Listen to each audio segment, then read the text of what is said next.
"Here it is," cried Mr. Killycranky, rushing into the kitchen. "1 carton of flea powder for dogs and 1 tin of brown shoe polish." George poured the flea powder into the giant saucepan. Then he scooped the shoe polish out of its tin and added that as well. "Stir it up, George," shouted Mr. Cranky. "Give it another boil. We've got it this time. I'll bet we've got it." After Marvellous Medicine No. 3 had been boiled and stirred, George took a cupful of it out into the yard to try it on another chicken. Mr. Cranky ran after him, flapping his arms and hopping with excitement.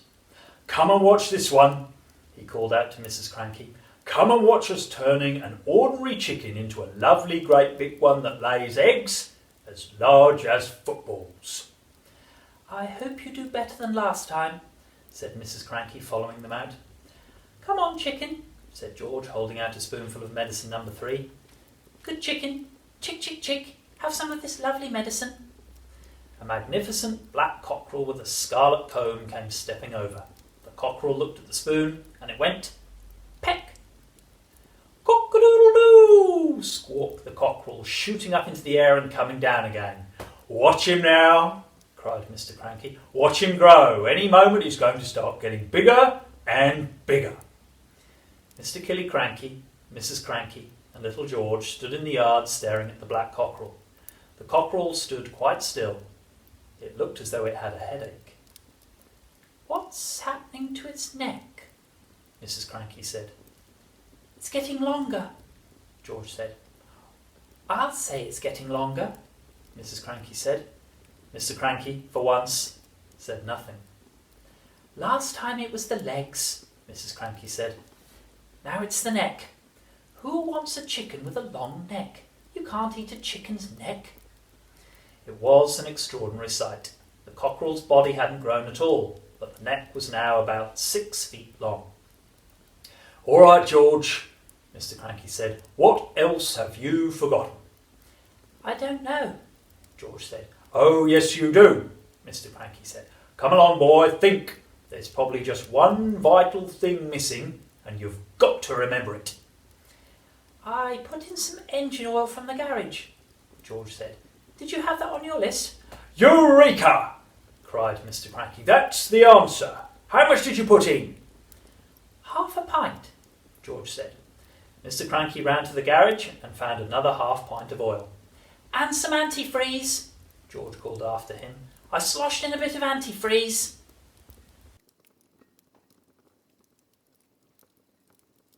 Back in the kitchen once again, George, with Mr. Cranky watching him anxiously, tipped half a pint of engine oil and some antifreeze into the giant saucepan. "Boil it up again," cried Mr. Cranky. "Boil it and stir it." George boiled it and stirred it. "You'll never get it right," said Mrs. Cranky. "Don't forget you don't just have to have the same things, but you've got to have exactly the same amounts of those things. And how can you possibly do that?" "You keep out of this," cried Mr. Cranky. "We're doing fine. We've got it this time. You see if we haven't." This was George's Marvellous Medicine No. 4. And when it had boiled for a couple of minutes, George once again carried a cupful of it into the yard. Mr. Cranky ran after him. Mrs. Cranky followed more slowly. "You're going to have some mighty strange chickens round here if you go on like this," she said. "Dish it out, George," cried Mr. Cranky. "Give a spoonful to that one over there." He pointed to a brown hen. George knelt down and held out the spoon with the new medicine in it. "Chick, chick," he said. "Try some of this."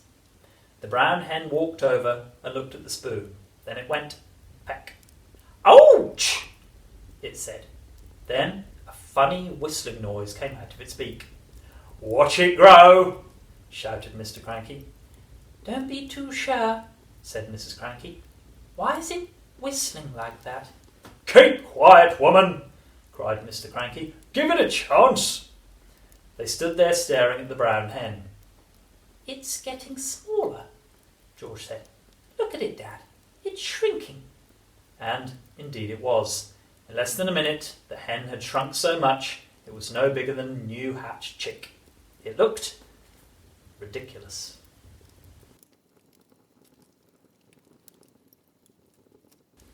"There's still something you've left out," Mr. Cranky said.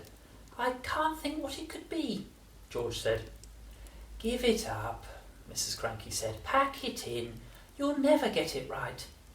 Mr. Cranky looked very forlorn. George looked pretty fed up too. He was still kneeling on the ground with the spoon in one hand and the cupful of medicine in the other. The ridiculous tiny brown hen was walking slowly away. At that point, Grandma came striding into the yard. From her enormous height, she glared down at the three people below her and she shouted, "What's going on round here? Why hasn't anyone brought me my morning cup of tea? It's bad enough having to sleep in the yard with the rats and the mice, but I'll be blowed if I'm going to starve as well. No tea, no eggs and bacon, no buttered toast." I'm sorry, Mother, Mrs. Cranky said. We've been terribly busy. I'll get you something right away. "Let George get it, the lazy little brute," Grandma shouted. Just then the old woman spotted the cup in George's hand. She bent down and peered into it. She saw that it was full of brown liquid. It looked very much like tea. "Ho, ho!" she cried. "Ha, ha! So, that's your little game, is it? You look after yourself all right, don't you? You make quite sure you've got a nice cup of morning tea, but you didn't think to bring one to your poor old grandma. I always knew you were a selfish pig." No, Grandma, George said. This isn't... "Don't lie to me, boy," the enormous old hag shouted. "Pass it up here this minute." No, cried Mrs. Cranky. No, Mother, don't. That's not for you. "Now you're against me too," shouted Grandma.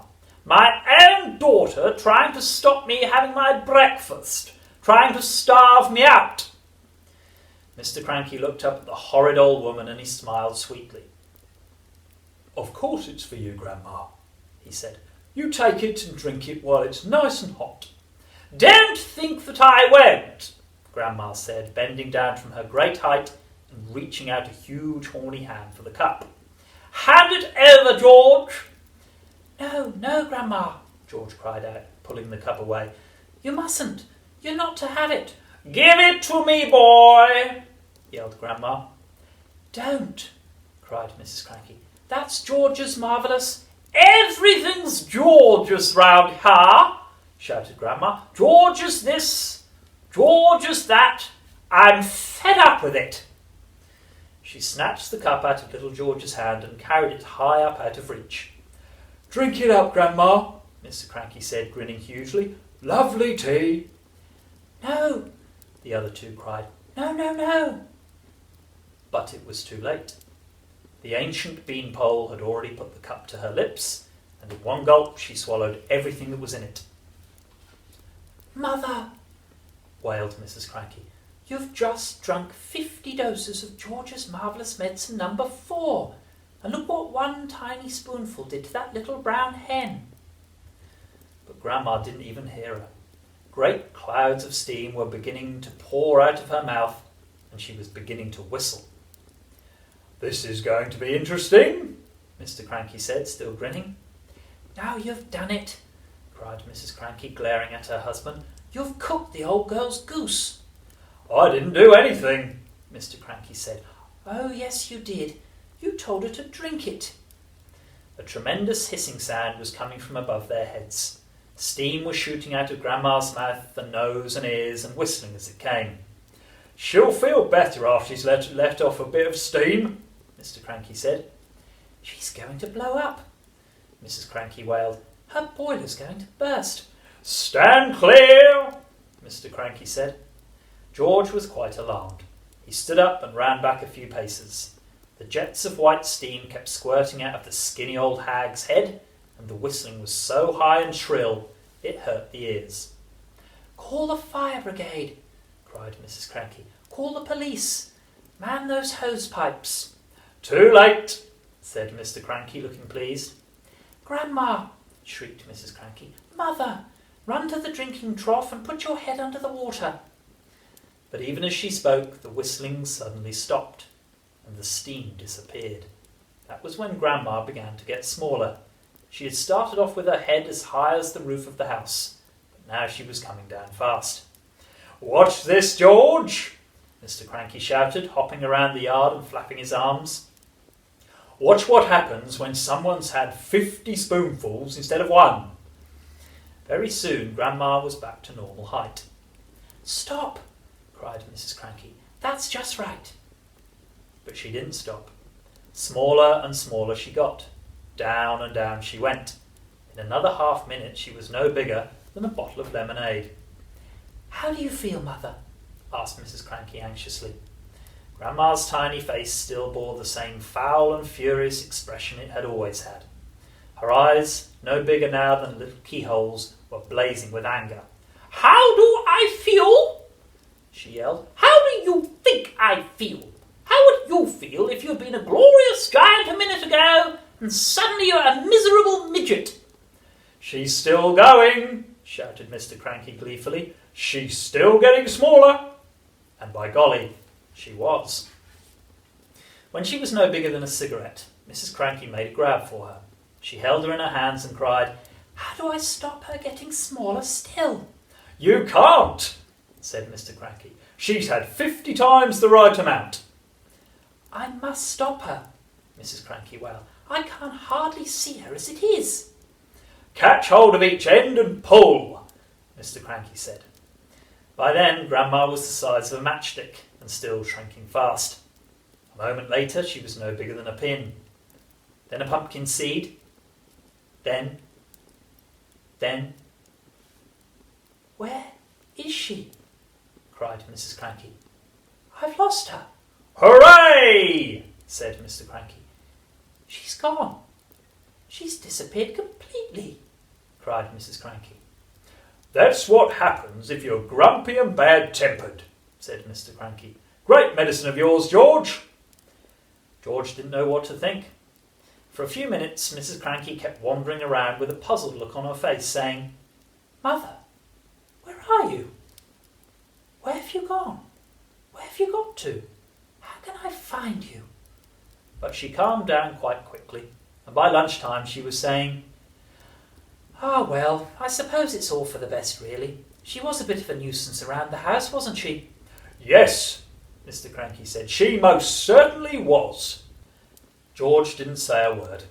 He felt quite trembly. He knew something tremendous had taken place that morning. For a few brief moments he had touched with the very tips of his fingers the edge of a magic world.